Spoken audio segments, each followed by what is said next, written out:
Hello दोस्तों, मैं हूं अली। हम में से कुछ दोस्त हैं ऐसे हैं जो रियल एस्टेट में ख़रीदो फ़रोख्त करने का प्लान कर रहे हैं। कुछ दोस्त ऐसे हैं जो रियल एस्टेट में मतलब रियल एस्टेट के बिज़नेस में आना चाहते हैं। तो उनके लिए मैं ये कहूँगा कि इस वीडियो को आखिर तक ज़रूर देखिए। इस वीडियो में है 4 पॉइंट जो आपकी प्लानिंग में मददगार साबित होंगे। और सबसे इम्पॉर्टेंट चीज़ है, इस वीडियो को आखिर तक इसलिए देखिए कि इसमें है रियल एस्टेट से मुतल्लिक कुछ कवानीन जो मैंने आपसे शेयर किए हैं। आप देख रहे हैं आई राज़ी प्रॉपर्टी चैनल। मैं हूँ अली। चलिए शुरू करते हैं।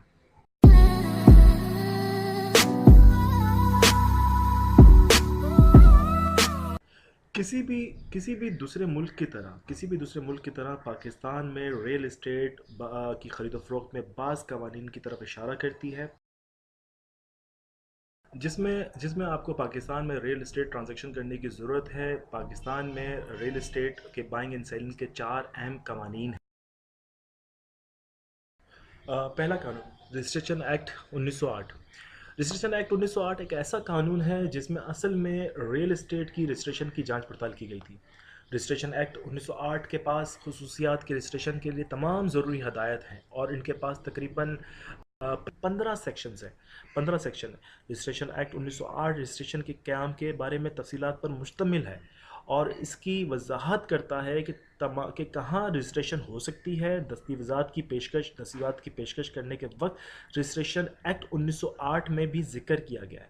मुख्तसर में रजिस्ट्रेशन एक्ट 1908 काफ़ी जामे कानून है जो कि पाकिस्तान में रियल एस्टेट रजिस्ट्रेशन के तमाम तफसीलात हदायत देता है। स्टैम्प एक्ट 1899 हुकूमत की आमदनी पर बराह रास्त असरअंदाज करती है, क्योंकि पाकिस्तान की रियल इस्टेट की ख़रीदो फ़रोख्त में इस्तेमाल मुख्तलिफ स्टैंपों के बारे में तफसील से बयान किया जाता है कि स्टैम्प्स एक्ट 1899 ने ख़रीदारों और बेचने वालों को हदायत दी है कि पाकिस्तान में रियल इस्टेट ख़रीदने और फ़रोख्त करने के कानूनी मुआहदे को बनाने के लिए स्टैम्प कागजात के नीचे हुकूमत के लिए एक ख़ास रकम अदा करें। स्टैम्प की शरह में अफराद ज़र और हुकूमत की पॉलिसियों को असरात की वजह से तब्दील हो सकता है, लेकिन मजमूई तौर पर स्टैम्प एक्ट 1899 ने पाकिस्तान रियल इस्टेट की ख़रीदारों और बेचने वालों को हिदायत दी है कि स्टेट के इस्तेमाल के ज़रिए कानूनी तौर पर इनकी ख़रीद व फ़रोख्त की तौसीक की जाए। लैंड आमदनी एक्ट 1967। ज़मीनी आमदनी एक्ट 1967 पाकिस्तान की ज़मीन और मुकम्मल आमदनी निज़ाम की तंजीमी हैसियत से मुतल्लिक है और इस पर मुख्तलिफ ज़मीन और आमदनी के महकमा दफातर और उनकी ज़िम्मेदारी के मुताबिक मुख्तलिफ क़ुव्वतों पर तबादला ख्याल है। ज़मीन की आमदनी का एक्ट भी ज़मीन की आमदनियों को जमा करने के लिए हिदायत देता है। ज़मीन की आमदनी के एक्ट 1967 में सर्वे सरहदों, तकसीमों और तहसीलों की निशानदही जैसे कुछ अहम मसाइल हैं। प्रॉपर्टी एक्ट 1882 की मुंतकली।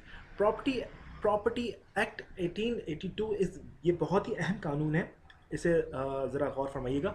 प्रॉपर्टी के एक्ट 1882 के मुंतकली के बारे में तफसील से बहस करता है। पाकिस्तान रियल इस्टेट की मुंतकली कैसे की जाती है। प्रॉपर्टी के एक्ट 1882 की मुंतकली मलकियत की खरीद व फरोख्त पर बराह रास्त असर है। ऐसे वक्त होते हैं जब लोग किसी दूसरे शख्स को मलकियत मुंतकिल करने के ख्वाह हों, जब वो भी कानूनी तौर पर ऐसा करने के हक नहीं रखते, जो इस खरीदार के लिए एक बड़ा मसला हो सकता है जिसने जायदाद की खरीदने के लिए अपने मेहनत की रकम अदा की है। प्रॉपर्टी एक्ट 1882 की मुंतकली मलकियत की मुंतकली के ऑपरेशन, ज़बानी मुंतकली और इस किस्म की खसूसियात की मुंतकिल किया जा सकता है, जिसके हक के बारे में तफसील से बहस है। पाकिस्तान के तमाम रियल इस्टेट कवानीन पाकिस्तान में जायदाद की खरीद व फरोख्त पर बड़ा असर रखते हैं। लिहाजा रियल इस्टेट एजेंटों, ख़रीदारों और पाकिस्तान के रियल इस्टेट के बेचने वालों को ये बुनियादी मालूम होना चाहिए कि इन कवानीन में मिक्सअप से बचने के लिए पाकिस्तान में जायदाद की खरीद व फरोख्त किस तरह होनी चाहिए। मुझे उम्मीद है आपको मेरी वीडियो पसंद आई होगी। अभी के लिए इतना ही। अगर आपको इस रिलेटेड कोई भी क्वेश्चन है, आप मुझे काइंडली मतलब आप मुझे कमेंट्स में लिख सकते हैं अपना क्वेश्चन। अगर अभी तक आपने मेरे चैनल को सब्सक्राइब नहीं किया है तो मेरे चैनल को सब्सक्राइब कर लीजिए और बेल के आइकॉन पे प्रेस कीजिए ताकि मेरी आने वाली तमाम जितनी नई वीडियोस हैं वो आप तक पहुंच सके, पहले सबसे पहले आप तक पहुंच सके। अभी के लिए इतना काफ़ी है, फिर मिलते हैं नई वीडियो के साथ। दुआओं में याद रखिएगा। अल्लाह हाफिज़।